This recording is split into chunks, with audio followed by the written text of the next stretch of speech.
soldiers are moving in today in phase 1. It'll be about 300 soldiers moving in today. Phase 2 will be completed about 2 weeks from today. And when you have about another 300 soldiers moving in, that process will continue all the way until November, until we have this entire area with soldiers that can, at that time, house up to at least 1,700 soldiers, with the capability of increasing that on an as-needed basis.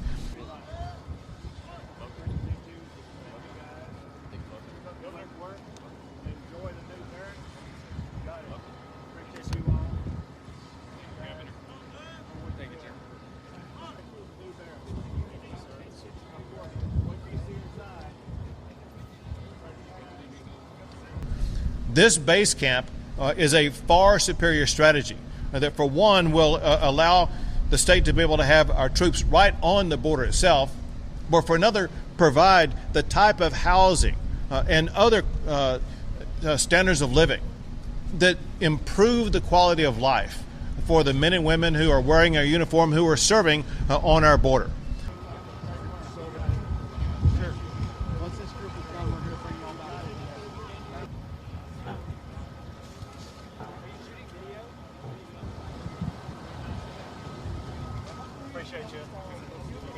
In Eagle Pass, Texas, in Shelby Park, about a 50-acre park, is an area where sometimes the Biden administration was allowing 4,000 to 5,000 people cross a day illegally just in that one park area. The National Guard wired it shut. Now, as opposed to having 4,000 or 5,000 people crossing a day, in the last 2 months, for example, there's been an average of only about 2 people crossing the border in that 50-acre park a day.